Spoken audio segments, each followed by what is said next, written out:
Good evening, ladies and gentlemen. You know, activism is the name of the game. And as three of my guests said to me over the phone and in person, we've already have lost a lot in our country. Many of our constitutional rights, like habeas corpus, has gone down the tube, and it seems like the corporation and the banks are taking over our entire country and our very existence. And it's very important for every one of us to be activists and do whatever makes a difference. And whatever we do must be meaningful and must be effective. And now, without any further ado, I want to introduce my four guests. I have Carl Pearson, civil rights attorney, a brilliant activist who wrote the first draft of the 9/11 initiative that so far has never reached the polls. And I have Mathew Abuelo of the Westside Neighborhood Alliance, which is an extremely effective group that's growing leaps and bounds in Hell's Kitchen and has done a tremendous amount of work. And then I have Jonathon Rubin, Vice President of Friends of Clearwater, Pete Seeger's pet project in cleaning up the Hudson River. And finally, I have Fred J. Berg, a courageous and fearful tenant lawyer. And so I want to open up the panel with asking Jonathon and Fred about the hydro factor here in New York. And what is going on, Jonathon? Well, right now there was submissions to the Department of Environmental Conservation of the state of comment on the SGIS, which is the Scope Generic Environmental Impact Statement, which was really not to the point of the problem. Many of the people in the state are focused on the economics of the problem and are in favor of the what's known as hydraulic horizontal fracturing gas drilling. And the problem with that is, yes, it will bring revenue to the as a form of the tax base to the New York State government. It'll make landowners more wealthy as they sell their land. It will create jobs for the local community. And you know, we live in a world where we're interconnected worldwide, and it will also possibly decrease dependence on Mideast petroleum. But that misses the point of the problem. The problem is we know that arsenic, radon, a radioactive material, and benzene are a derivative of this gas drilling process, which is taking place in New York State already and already polluting the New York City drinking water. But we don't know about 80% of the 500 chemicals in the process. And that's why I wanted to be on the show, because I think it's up to us, the activists and the citizens, to demand the right to know what they're putting in our water. We here in New York are spoiled a little bit. We have the best water supply in the world, which is possibly subject to deterioration. But it's not about capital and property, even though many of the people involved in the process think it is. It's about the water quality. And water quality is an essence to life. And more importantly, water quality is a problem worldwide as well, because corporations such as Nestle's and Coca-Cola and Pepsi-Cola and this Parisian company that I'm not remembering, they basically are not bringing the possibility of purifying the water to the local communities of Africa and India and China. And there's about 8 children die a children dies every 8 seconds from polluted water worldwide. Yes, and what's very unfortunate is our governor, Governor Patterson, has come out with the same baloney that if we give the drilling, the gas drilling, or the gas drillers, all these rights and liberties in upstate New York, it's going to create jobs and it's going to build up the New York economy. So besides, Governor Patterson is short-sighted. And David, please forgive me for the pun. Fred, do you have anything to say about this project? I think Jonathon has He's doing it.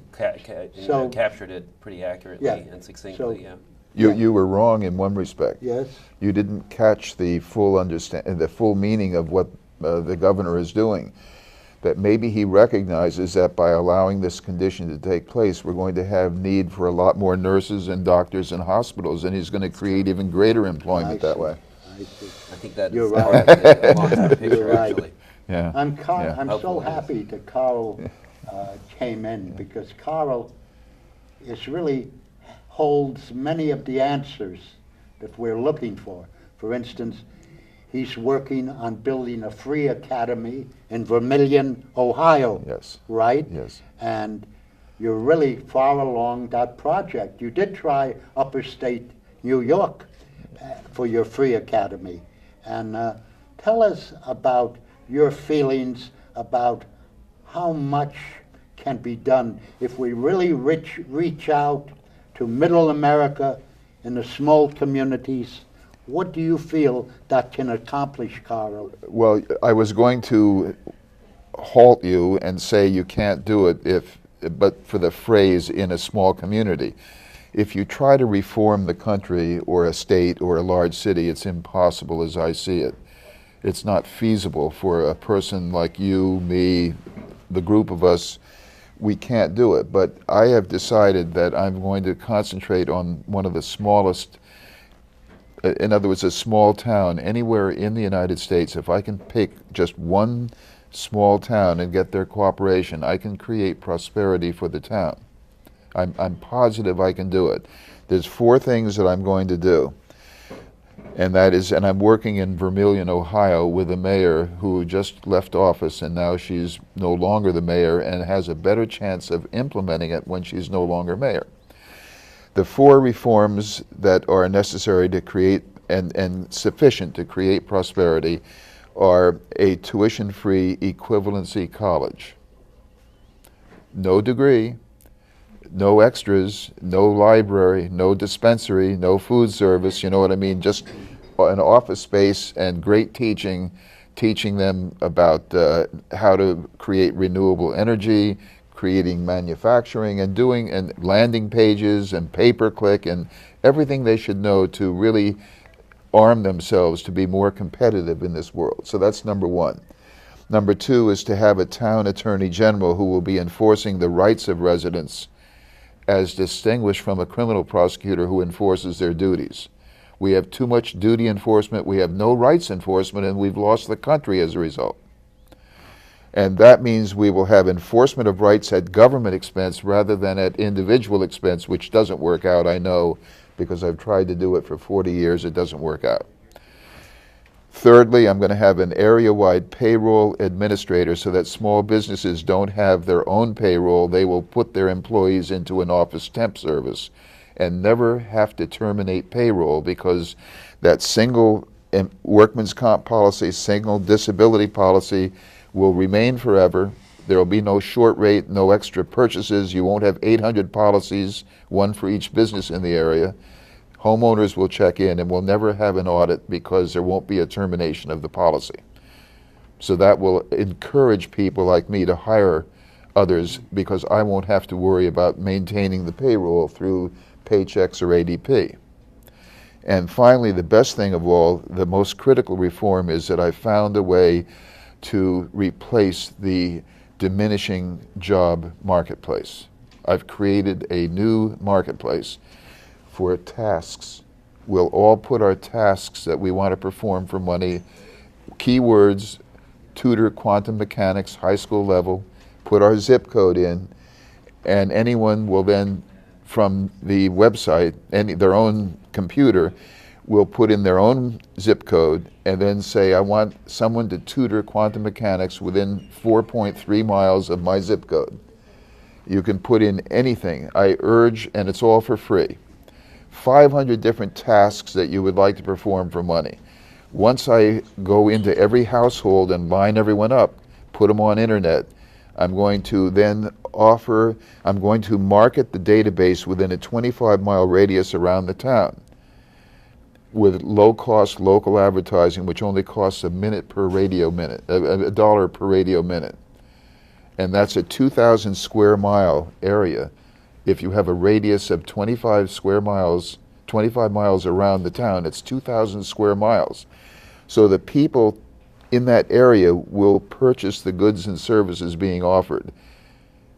And on a grassroots basis, I'm hoping that they will say, hey, I want some of that too, and they will add their own names to the database, and it will spread like Craigslist, and we'll have the reforms. That's my reform.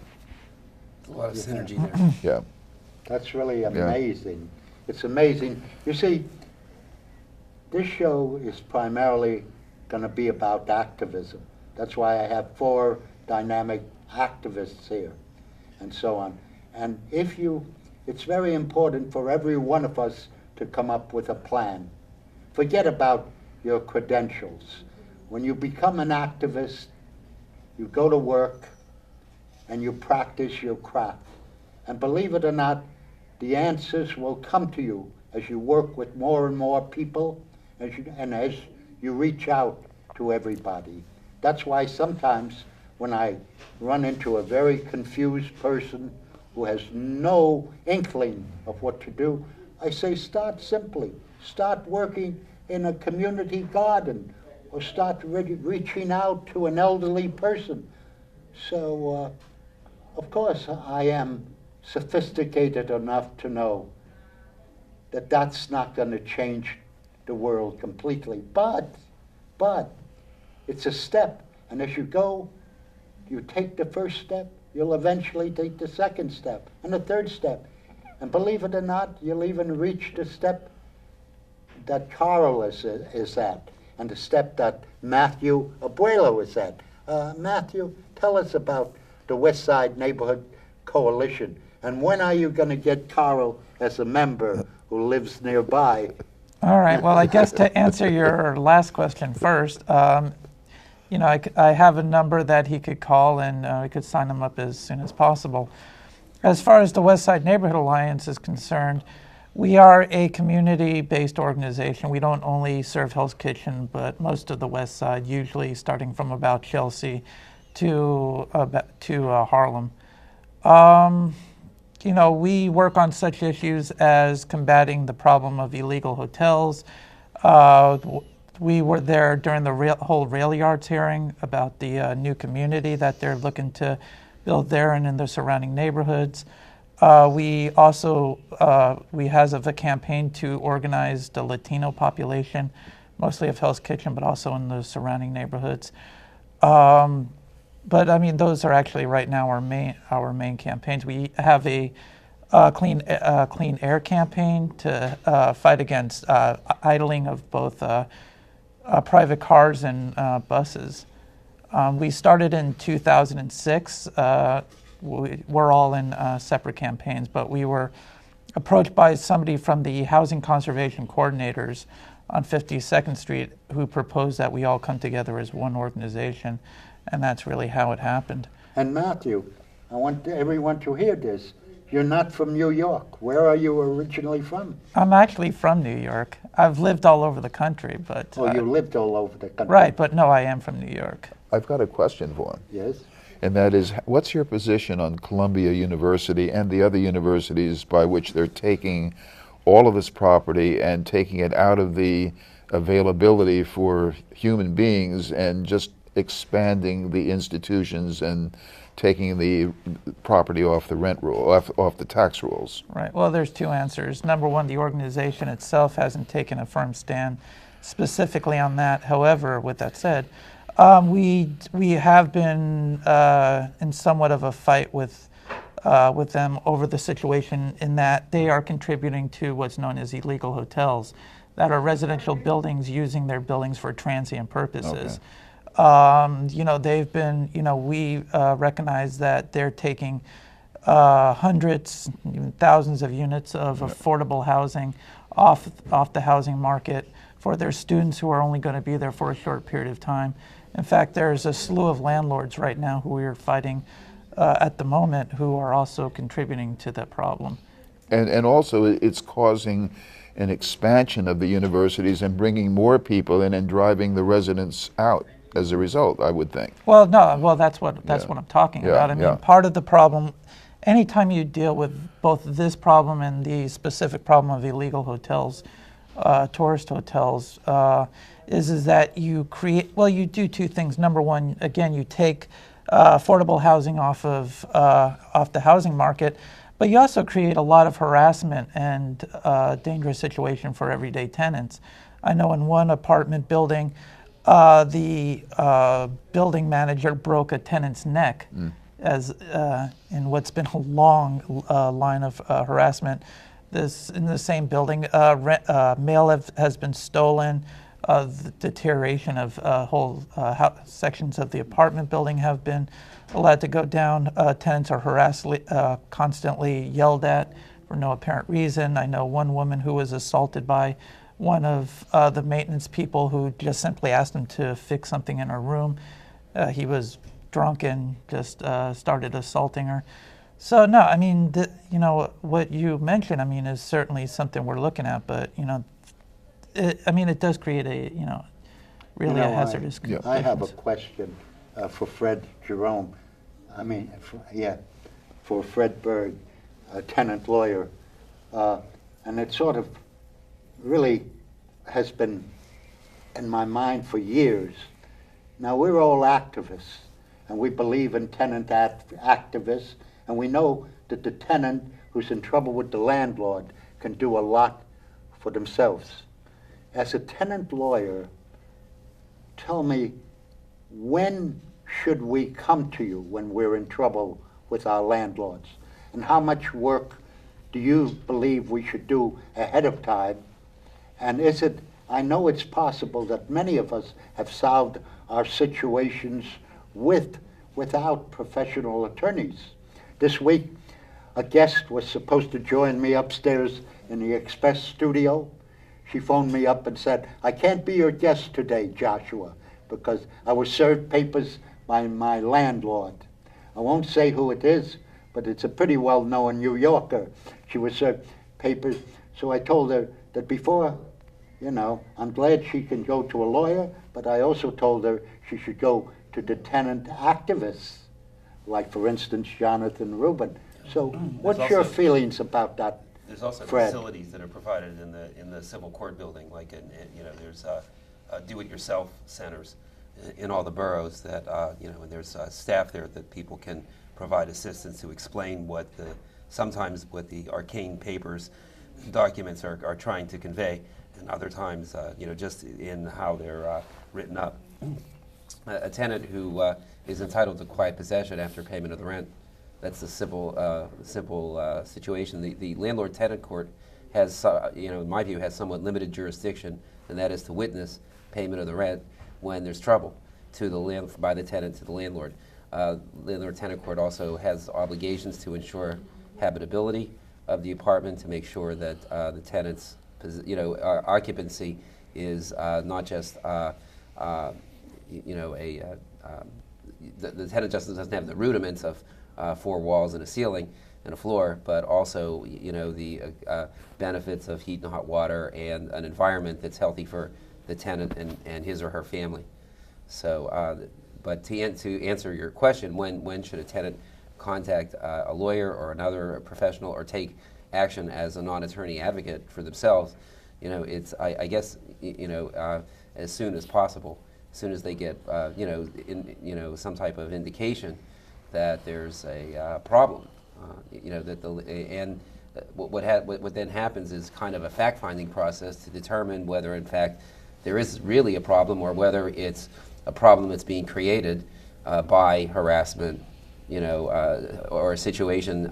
Sometimes I try to give even landlords benefit of the doubt. Sometimes they're responding to other other events occurring in and around the premises, and they just develop an obsession with particular tenants.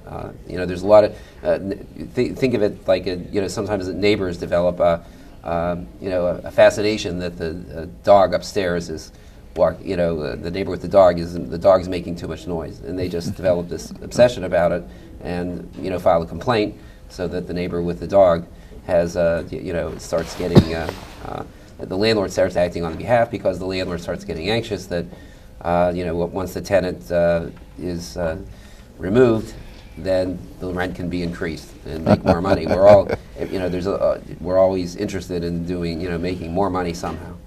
It's part of the American work ethic.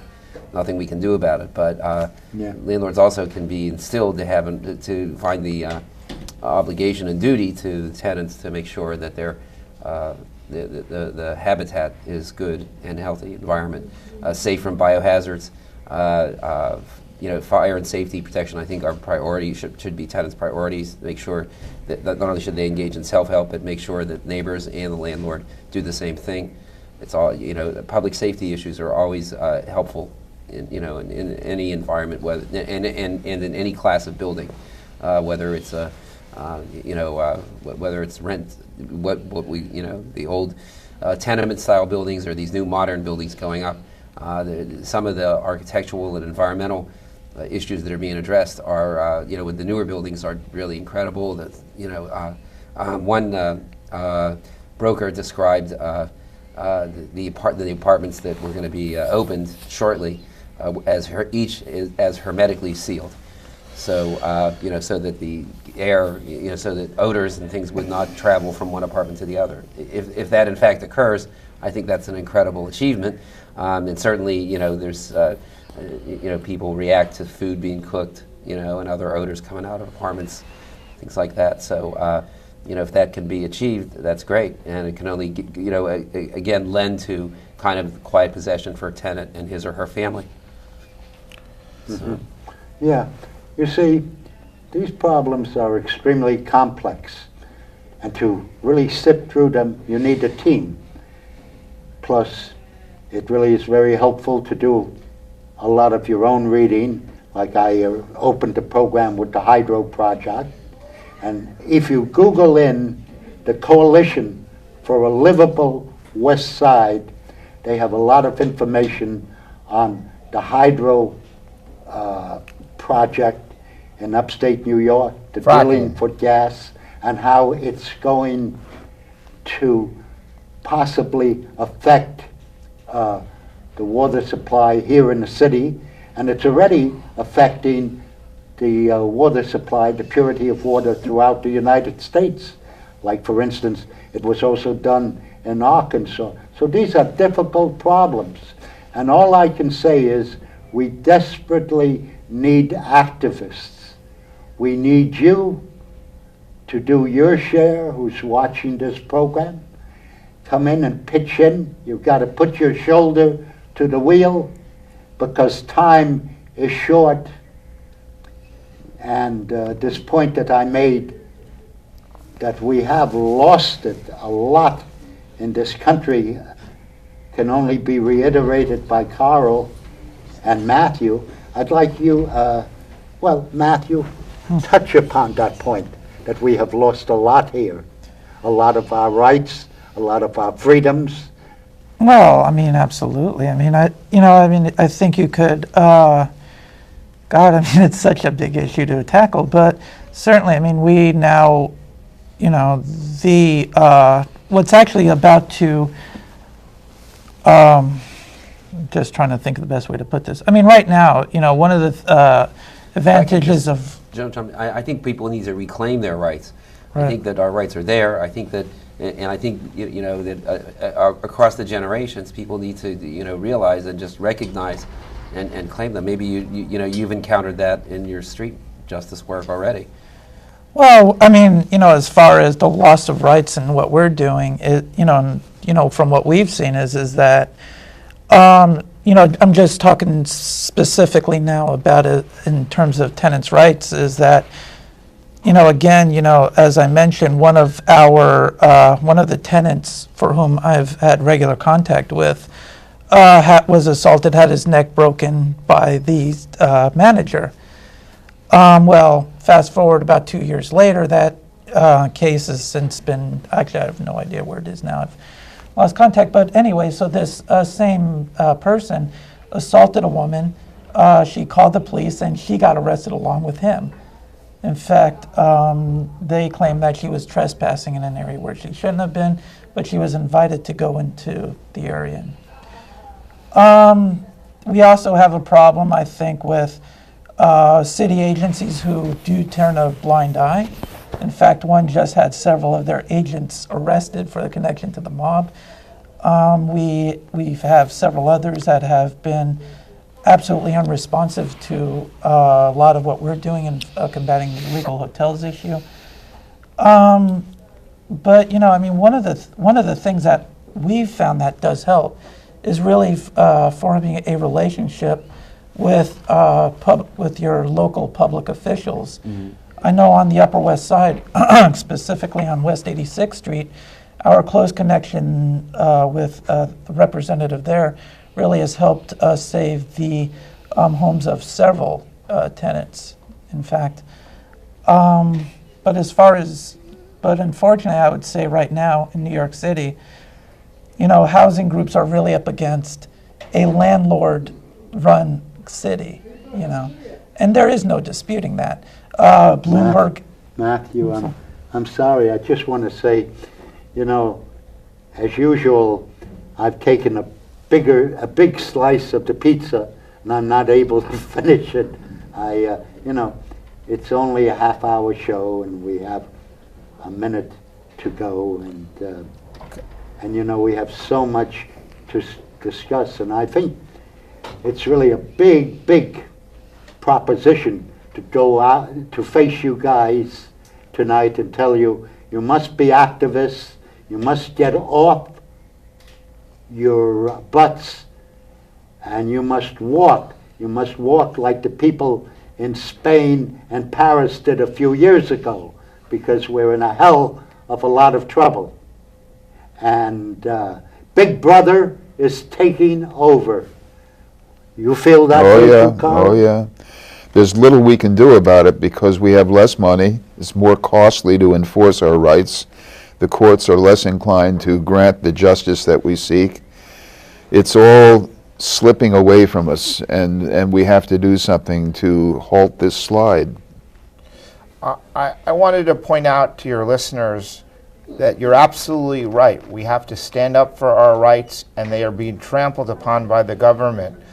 Specifically with regard to the hydro-fracking issue, or horizontal hydraulic fracking gas drilling, Vice President Cheney, who doesn't really deserve to be mentioned on this show, usurped the rights for the citizens in Wyoming, Colorado, New Mexico, Ohio, Delaware, and he did the 2005. We're going to do another show, so could you keep that thought? Yes. Start with that thought on the other show. Yeah, but sure, but Don't wait. Okay, no, I just want to open up with no, you. but I just want to say specifically, he thought his process could take over the country and get us oil in the United States. But what he doesn't realize is he's walking all over the citizens. There have been citizens who've had seizures and cancer from this process. Keep that, because you're going to have to restate it now. No, I'll be able to state it. And also, there's a book by